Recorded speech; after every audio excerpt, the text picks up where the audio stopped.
اعوذ باللہ من الشیطان الرجیم بسم اللہ الرحمن الرحیم الم تر کیف فعل ربک باصحاب الفیل الم یجعل کیدہم فی تضلیل وارسل علیہم طیرا ابابیل ترمیہم بحجارۃ من سجیل فجعلہم کعصف مأکول۔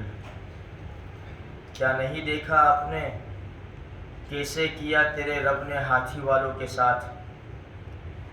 کیا ان کی تدبیر کو بیکار نہیں کر دیا اور بھیجے ان کے اوپر ابابیل پرندوں کو، پھینک رہے تھے ان کے اوپر کنکر کے چھوٹے پتھر، بس ان کو کھایا ہوا بھوسے کی طرح کر دیا۔ اس کا نام سورہ فیل ہے۔ فیل کا معنی ہاتھی۔ اسی طرح قرآن کریم میں سورہ بقرہ کا معنی گائے، سورہ نحل 14ویں پارے میں اس کا معنی ہے شہد کی مکھی، پھر 21ویں پارے میں سورہ عنکبوت مکڑی۔ یہ جو نام دیے سورت کے خاص واقعات ہیں، جیسے یہاں پر اس سورت کا نام سورہ فیل ہے اس لیے کہ یہ جو بیت اللہ کو گرانے آئے تھے تو ہاتھی لے کر آئے تھے، اس لیے اس کا نام فیل رکھا۔ یہ سورت میں جو واقعہ بیان کیا اور اس میں اللہ تبارک و تعالیٰ کی جو طاقت دکھائی، نبی کریم صلی اللہ علیہ وسلم کی پیدائش سے پہلے، یعنی جس سال ہمارے نبی پیدا ہونے والے تھے اسی سال کا یہ واقعہ ہے۔ یمن کے اوپر حمیر بادشاہوں کا قبضہ تھا، سارے مشرک تھے۔ اس میں جو نصارہ تھے وہ ایمان والے تھے، کیونکہ ہمارے نبی صلی اللہ علیہ وسلم سے پہلے حضرت عیسیٰ علیہ السلام کا دین چل رہا تھا، تو وہ سچے مسلمان کہلاتے تھے۔ تو اس بادشاہ نے ذو نفر نام تھا اس کا، ذو نواس، اس نے بہت بڑی خندق کھودی اور اس میں آگ جلائی، اور یہ جو عیسیٰ علیہ السلام کے ماننے والے سچے مسلمان تھے ان کو بلایا۔ جب انہوں نے بات نہیں مانی تو 20,000 لوگ تھے، یہ 20,000 سب کے سب کو آگ میں ڈال دیا، سب کو جلا دیا۔ 2 آدمی کسی طرح بچ کر نکلے اور شام کے بادشاہ کے پاس جا کر شکایت کی کہ 20,000 آدمی کو ان لوگوں نے، بادشاہ نے جلا دیا، آپ اس سے انتقام لو، بدلہ لو۔ تو یہ جو شام کا بادشاہ تھا اس نے حبشہ کے بادشاہ کو خط لکھا، وہ بھی عیسائی تھے، کہ یمن تمہارے قریب ہے اور ایسا معاملہ ہوا، تم اس بادشاہ سے بدلہ لے لو۔ تو یہ حبشہ کے بادشاہ نے لشکر کو ترتیب دی اور 2 کمانڈر، ارباط اور ابرہہ، یہ 2 کمانڈر کی اس کے اندر یہ لشکر کو روانہ کیا اور وہ بادشاہ کے لشکر کو شکست دے دی، پورا ملک تخت و تاراج کر دیا۔ یہ جو یمن کا بادشاہ تھا وہ بھاگا اور ڈوب کر مر گیا۔ یہ دونوں کے پاس سارے ملک کا قبضہ آ گیا۔ اب ہوا یہ کہ دونوں کی آپس میں لڑائی ہو گئی، ابرہہ اور ارباط کی۔ ابرہہ نے اس کو شکست دے دی اور پورے یمن کے اوپر اس نے قبضہ کر لیا۔ ابرہہ نے جب قبضہ کر لیا اس نے، تو اس نے دیکھا کہ یہاں یمن سے حج کرنے کے لیے بیت اللہ جاتے ہیں جہاں کعبہ ہے اور اس کا طواف کرتے ہیں، تو اس نے یمن کے اندر بہترین قسم کا ایک مکان تعمیر کرا، بہت اونچا، دیکھنے والوں کی نگاہیں تھک جائے اتنا اونچا تعمیر کرایا، سونے چاندی سب کچھ بہترین قسم کا اس نے مال و اسباب لگا کر بہترین مکان تیار کیا۔ جب مکان تیار ہو گیا تو اس نے اعلان کیا کہ اب یمن سے کوئی بھی بیت اللہ نہیں جائے گا بلکہ اس گھر کا طواف کرے گا۔ بھائی طواف تو بیت اللہ ہی کا ہوتا ہے، ہمارا قرآن بھی کہتا ہے وَلْيَطَّوَّفُوا بِالْبَيْتِ الْعَتِيقِ کہ جو پرانا گھر ہے، بیت عتیق ہے، اسی کا طواف کرو. تو طواف تو اس دنیا کے اندر ایک ہی مکان کا ہوتا ہے اور وہ اللہ کے گھر کا ہوتا ہے. اسی لیے بعض مسلمان جو اجمیر شریف جاتے ہیں وہ ان کی سمجھ میں کچھ یا لوگوں نے ان کو اسی طرح بتا دیا کہ بھئی وہاں 7 مرتبہ چلے جاؤ اور طواف کرو تو ایک حج کا ثواب مل جاتا ہے. ایسا نہیں ہے، یہ قرآن کے خلاف ہے، شریعت کے خلاف ہے. اجمیر جانا چاہیے، اولیاء کرام کے مزارات کے اوپر جانا چاہیے. میں کئی مرتبہ کہہ چکا، میں بھی الحمدللہ جاتا ہوں. ابھی کچھ مہینوں پہلے میں اجمیر شریف جا کر آیا. منع نہیں ہے، ہمارے بزرگان دین پابندی کے ساتھ اولیاء کرام کے مزار کے اوپر جاتے تھے. مولانا قاسم نانوتوی رحمۃ اللہ علیہ کا میں نے واقعہ بتایا تھا کہ کلیر شریف، صابر پیا کلیر جو یو پی کے اندر ہے، ہر سال ان کا معمول تھا کہ وہ وہاں جاتے تھے اور پوری رات گزارتے تھے. انداز کیا تھا ان کا؟ وہاں سے روڑکی 6 کلومیٹر ہے، وہاں سے حضرت چپل اتار دیتے تھے، ننگے پیر جاتے تھے صابر پیا کلیر، اور وہاں پوری رات وہاں پر گزارتے تھے اور وہ اللہ والوں کا فیض حاصل کرتے تھے.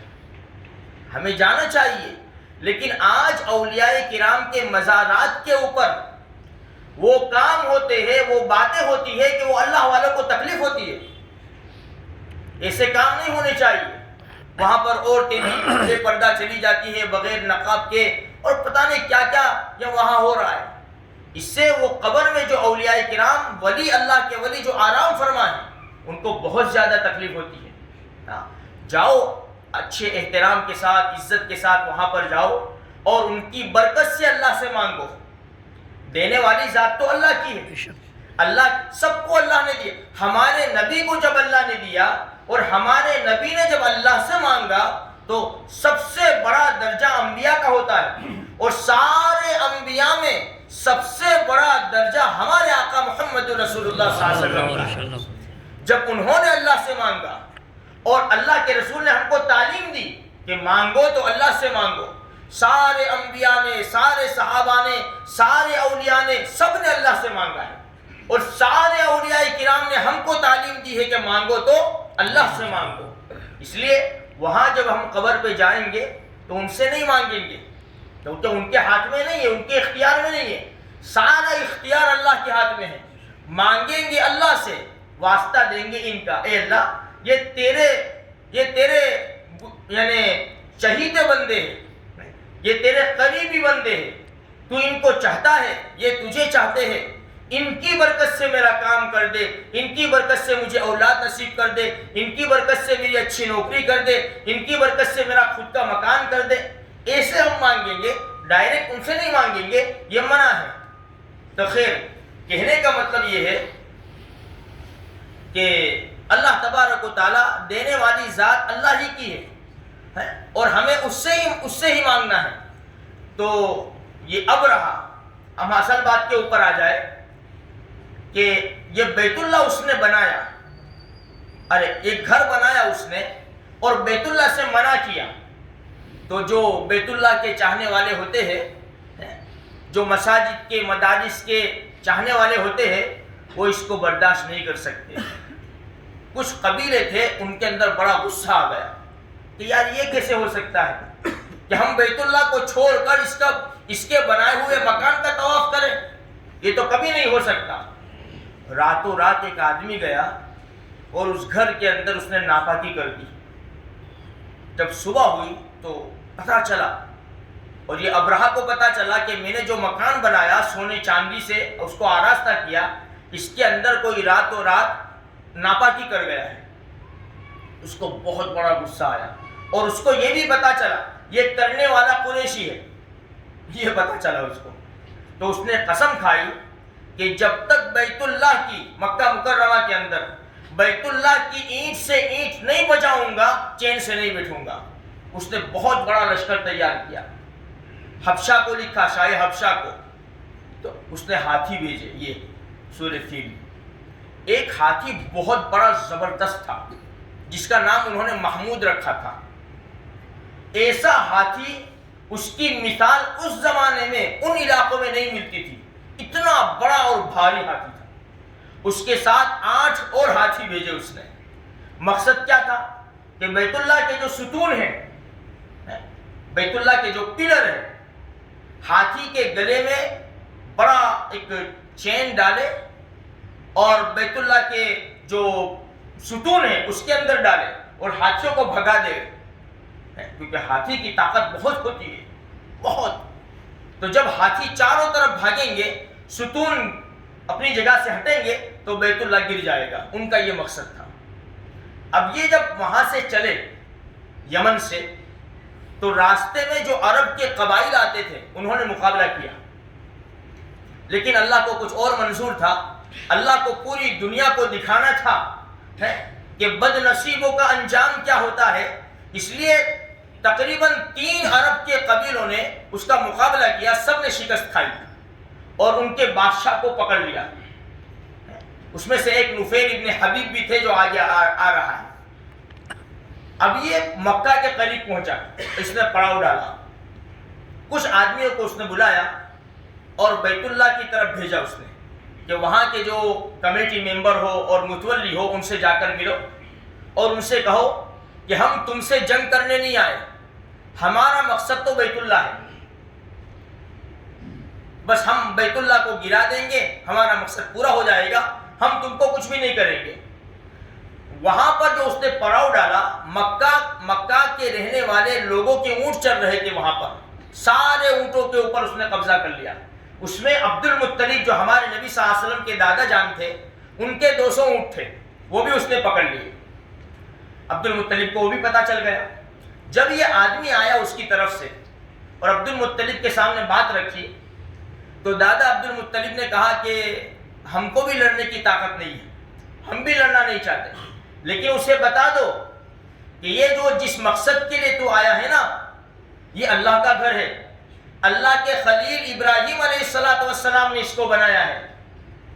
تو دھیان رکھنا, جب اللہ کے گھر کے اوپر ہاتھ ڈالے گا تو انجام اچھا نہیں ہوگا. تو اس نے کہا کہ جب آپ کو لڑنا نہیں ہے تو یہ بات تم ابرہہ کے سامنے رکھ دو, چلو میرے ساتھ.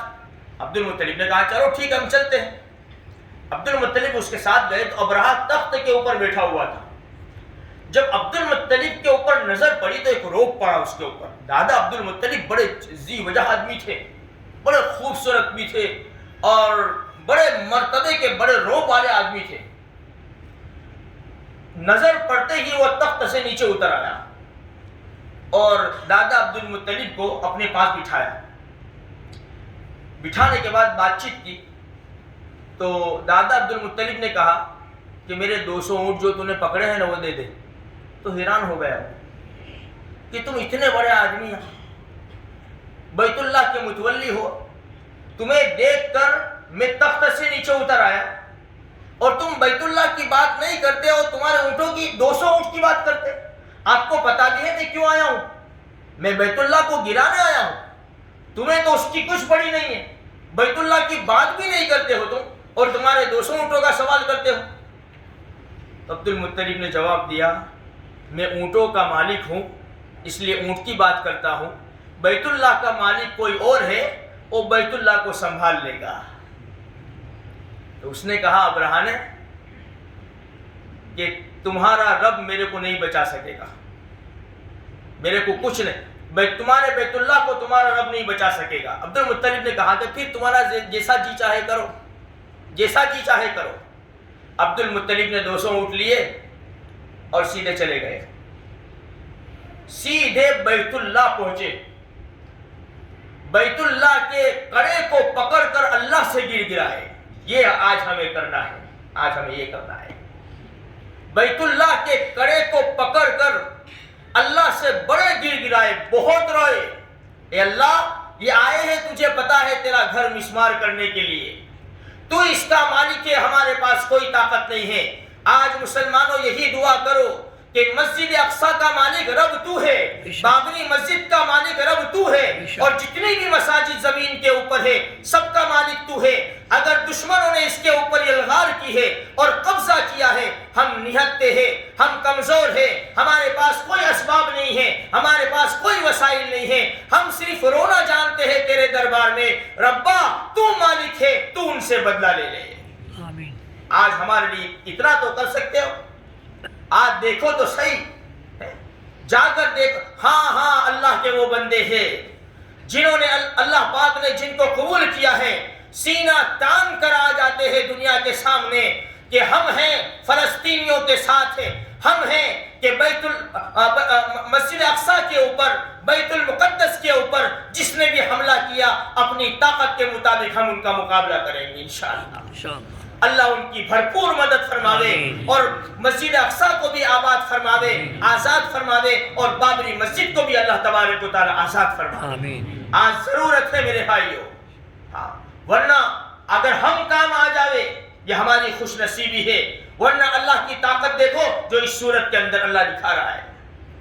عبد المطلب تو یہ دعا کی اور روتے ہوئے سب کو لے کر پہاڑوں میں پھیل گئے، پہاڑوں میں، اس لیے کہ لشکر آ رہا ہے، بھروسہ تھوڑی ہے ان کا۔ پہاڑوں میں پھیل گئے سب، پہاڑوں کے پیچھے، پہاڑوں کے اوپر چلے گئے۔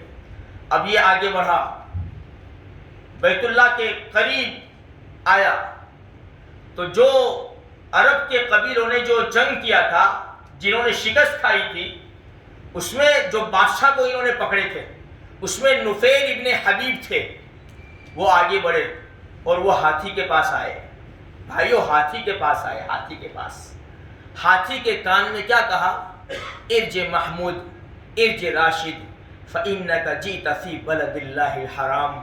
محمود جانتے بھی ہو، ہاتھی سے کہا، جانتے بھی ہو تم جس کی طرف رخ کر رہے ہو نا وہ حرمت والا شہر ہے، وہ عزت والا شہر ہے، وہاں بیت اللہ ہے۔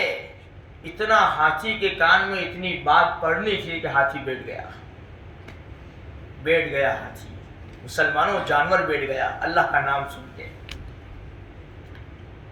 آج ہمارے پاس کتنی مرتبہ اللہ کے نام آتے ہیں، پیارے آقا کے نام سے ہمارے پاس پیغام آتا ہے کہ تمہارے نبی نے منع فرمایا ہے مت ناچو، مت کودو، مت گانے سنو، حرام سے نکل آؤ، روزی کا مالک اللہ ہے، تمہارے آقا کا وعدہ ہے تم بھوکے نہیں مرو گے، تمہارے اللہ کا وعدہ ہے تم بھوکے نہیں مرو گے۔ کتنے پیغام آتے ہیں ہمارے کانوں سے، یہ یہاں سے سنتے ہیں، یہاں سے نکال دیتے ہیں، کتنے پیغام۔ ارے جانوروں نے بات مانی، اور کہنے والے بھی نبی نہیں ہے، کوئی ولی نہیں ہے، ایک عام آدمی، ایک چھوٹے سے بادشاہ ہے نفیل ابن حبیب۔ ہاتھی بیٹھ گیا، بہت کوشش کی ہاتھی کو اٹھانے، نیزے مارے اور نہ معلوم کیا کیا، لیکن اٹھتا نہیں ہے۔ اب ہاتھی کا منہ موڑا مشرق کی طرف تو اٹھ کر کھڑا ہو گیا، یمن کی طرف منہ موڑا تو اٹھ کر کھڑا ہو گیا، تین طرف منہ موڑ رہے اٹھ کر کھڑا، جیسے بیت اللہ کی طرف منہ کرتے پھر بیٹھ جاتا ہے۔ یہ چل رہا تھا کہ دور سے دیکھا کہ ایک پرندوں کا جھنڈ آ رہا ہے پرندوں کا، چھوٹے چھوٹے پرندے، ابابیل۔ الم تر کیف فعل ربک باصحاب الفیل، کیا آپ نے نہیں دیکھا کہ تیرے رب نے ہاتھی والوں کے ساتھ کیا کیا؟ الم یجعل کیدہم فی تضلیل، ان کے سارے پلان برباد کر دیے، ان کی اسکیمیں فیل کر دی۔ وارسل علیہم طیرا ابابیل، گول کے گول، جھنڈ کے جھنڈ ہم نے پرندوں کو بھیجا۔ یہ وہ پرندے جو اس سے پہلے کبھی نہیں دیکھے گئے تھے اور اس کے بعد بھی کبھی نہیں دیکھے گئے، جو ہم ابابیل کہتے ہیں نا، یہ ابابیل وہ ابابیل یہی ہے بیت اللہ کے اوپر، یہ وہ نہیں ہے، وہ پرندے نہیں ہیں۔ یہ پرندے جو تھے پہلی مرتبہ آئے تھے، یہ اس کے بعد بھی دیکھے نہیں گئے، یہ کبوتر سے چھوٹے تھے تھوڑے سے، پورے لشکر کے اوپر پھیل گئے، پورے لشکر کے اوپر۔ وَأَرْسَلَ عَلَيْهِمْ طَيْرًا أَبَابِيلَ تَرْمِيهِمْ بِحِجَارَةٍ مِّن سِجِّيلٍ۔ قرآن کا انداز دیکھو، انہوں نے کنکر پھینکے، چھوٹے چھوٹے پتھر جو کنکر سے بنے ہوئے تھے، کنکر سے یعنی کیا؟ جو تر مٹی ہوتی ہے نا، مٹی کو پانی میں گیلی کر دیتے ہیں، پھر اس کو باکس میں جس طرح کے اینٹوں کو پکاتے ہیں نا، اسی طرح چھوٹے چھوٹے کنکر جو پانی اور مٹی میں ملے ہوئے تھے، پھر اس کو آگ میں پکائے جائے، اس کی کیا طاقت ہوتی ہے؟ چھوٹے بچے کو مارے تو بھی کچھ بھی نہیں، ہاں آگ وغیرہ میں لگ جائے تو بات اور ہے، ورنہ سر کے اوپر جسم کے اوپر لگے اس کو بھی کوئی اثر نہیں ہوگا۔ قرآن کہتا ہے کہ ترمیہم بحجارۃ من سجیل، ایک چونچ میں تھا ایک پتھر اور 2 پتھر پیروں کے اندر تھے، پنجوں کے اندر تھے، ہر ایک پرندے کے پاس 3 کنکریاں تھی، 3 کنکریاں، اور اوپر تھے ان کے سروں کے اوپر۔ قرآن کہتا ہے کہ وہ پتھر چھوٹے چھوٹے کنکر کے وہ پھینکے۔ تفسیر میں لکھا ہے یہ کنکریوں نے وہ کام کیا ہے جو آج کی ریوالور کی گولی بھی وہ کام نہیں کر سکتی۔ انسان کو لگتی ہے نا کبھی اندر پھنس جاتی ہے، بہت کم ایسا ہوتا ہے کہ ایک جگہ سے نکل کے دوسری جگہ چلی جاتی ہے، ایک جگہ لگ کے دوسری جگہ سے نکل جاتی ہے، ورنہ عام طور پر اندر پھنس جاتی ہے، پھاڑ دیتی ہے بدن کو، کچھ بھی ہو سکتا ہے، اس سے زیادہ اس کی طاقت نہیں ہے۔ یہ کنکریوں نے تفسیر میں لکھا ہے وہ کام کیا کہ کیونکہ جب یہ لڑائی کے لیے آئے تھے تو پورے ہتھیار سے سجے ہوئے تھے، جب کنکر اوپر سے پڑا تو جس فوجی کی کھوپڑی کے اوپر پڑا وہ کھوپڑی کو پھاڑ کر، جسم کو پھاڑ کر، جس سواری کے اوپر بیٹھا ہوا تھا فوجی اس سواری کو پھاڑ کر اس نے وہ زمین کو پھاڑ دیا ہے۔ اللہ اپنی طاقت دکھلا رہا ہے۔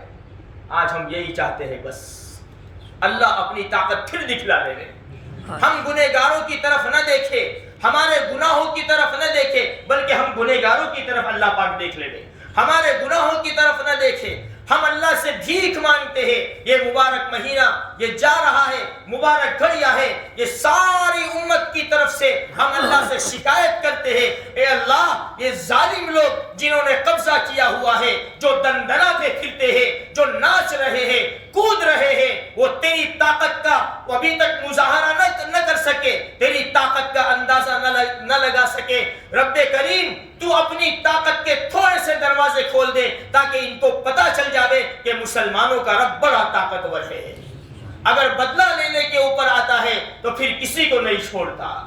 اچھا یہاں پر قرآن کا انداز دیکھو، پتھر پھینکے سب نہیں مرے، اللہ نے سب کو نہیں مارے، ہم بھی یہی چاہتے ہیں، ہم بھی یہی چاہتے ہیں۔ فَجَعَلَهُمْ كَعَصْفٍ مَأْكُولٍ، وہ کھائے ہوئے بھوسے کی طرح ہو گئے، اللہ نے ان کو کر دیا۔ بہت سے فوجی بھاگے، ابرہا بھی بھاگا، ابرہا بھی لگے تو صحیح کنکر، لگے تو صحیح لیکن بھاگے، بھاگتے بھاگتے کتنے مر گئے، ہاتھی بھی بھاگے، اور ابرہا جو ہے وہ بھی بھاگا، اس کے بدن میں تو راشا پڑ ہی گیا۔ جب یمن اس کو لے جایا گیا تو اس کے بدن کے ٹکڑے ٹکڑے ہوئے کچھ عرصے کے بعد۔ ہم بھی یہی چاہتے ہیں، جو ظالم اپنی زبان کھولتے ہیں قرآن کے خلاف، رسول اللہ صلی اللہ علیہ وسلم کے خلاف، اگرچہ ان کا نام مسلمانوں کے نام کے اوپر ہو، ہم بھی یہی چاہتے ہیں یا تو کسی گرجا گھروں کے یا کسی کنیساؤں کے رہنے والے ہو، اس میں عبادت کرنے والے ہو، وہ اللہ کے رسول کے خلاف اگر زبان کھولتے ہیں، ہم رب کریم سے دعا کرتے ہیں کہ اللہ ان کے جسم کے اندر وہ بیماری عطا فرما دے کہ دنیا والے دیکھیں کہ اللہ کے خلاف، قرآن کے خلاف، رحمت عالم صلی اللہ علیہ وسلم کے خلاف بولنے کا انجام کیا ہوتا ہے۔ دنیا والے دیکھیں جس طرح رب کریم تو نے فرعون کی ناش کو باہر پھینکا تھا، فَالْيَوْمَ نُنَجِّيكَ بِبَدَنِكَ لِتَكُونَ لِمَنْ خَلْفَكَ آیا۔ قرآن کہتا ہے آج ہم اس کی لاش کو نجات دیتے ہیں، اس کے بدن کو نجات دیتے ہیں تاکہ پیچھے آنے والوں کے لیے عبرت کا سامان بن جاوے۔ ہم بھی اللہ سے یہ دعا کرتے ہیں ان کی زبانوں کے اندر، ان کے دماغوں کے اندر، ان کے جسموں کے اندر ایسی بیماریاں پڑ جاوے، ایسے کیڑے پڑ جاوے تاکہ دنیا دیکھے اور عبرت حاصل کرے کہ اللہ کے رسول کے خلاف بولنے کا انجام یہ ہوا کرتا ہے۔ اس کا بدن ٹکڑے ٹکڑے ہوا، کٹ گیا، بہہ گیا پانی کی طرح، اور وہ موت کے گھاٹ اتار دیا گیا۔ یہ اللہ کی طاقت ہے میرے بھائیوں۔ اگر آج ہم اللہ کی طرف رجوع ہو جائیں گے، اللہ سے روئیں گے، گڑ گڑائیں گے، اپنے گناہوں کی معافی مانگیں گے، آئندہ گناہ نہ کرنے کا سچا وعدہ کریں گے، اللہ اپنی طاقت ضرور دکھلائے گا۔ آج جو اللہ کی مدد رکی ہوئی ہے میرے بھائیوں، ہمارے گناہوں کی پاداش میں رکی ہوئی ہے۔ آج مساجد خالی نظر آتی ہے، قرآن کریم الماریوں میں نظر آتے ہیں، اس کے اوپر عمل کرنے والے بہت کم لوگ ہیں۔ آج رونے والے بھی اللہ کے سامنے بہت کم ہیں۔ دنیا کے خاطر تو ہم رو لیتے ہیں، آج دین کے خاطر رو لے گے، مسجد اقصیٰ کے خاطر دو آنسو بہا لے گے، بابری مسجد کے خاطر دو آنسو بہا لے گے۔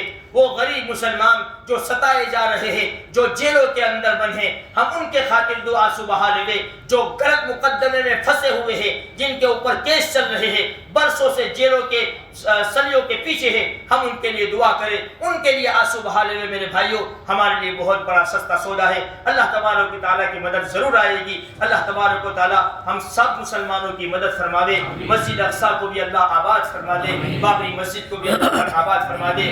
ہم سب کے حق میں خیر کے فیصلے فرما، بیماروں کو شفائے کاملہ عاجل دائمہ نصیب فرما، ہمارے ایمان کو مضبوط فرما۔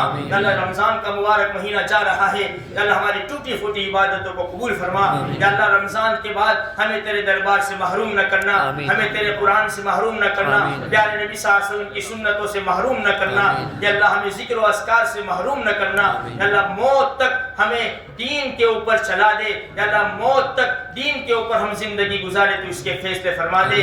یا اللہ یہ گھڑیاں باقی ہے، ہم سب کے حق میں خیر کے فیصلے فرما دے، ہم سب کی جان مال ایمان عزت آبرو برکت عطا فرما دے، ہماری اولاد کو نیک بنا دے، آنکھوں کی ٹھنڈک بنا دے، پابند شرع بنا دے، ہم سب کے حق میں خیر کے فیصلے فرما دے، برکت والی روزی نصیب فرما، مانگا وقت عطا فرما، جو مانگنے رہے گا تو اپنی شان عطا فرما۔ جزا اللہ عنا محمد اللہ صلی اللہ علیہ وسلم، آمین۔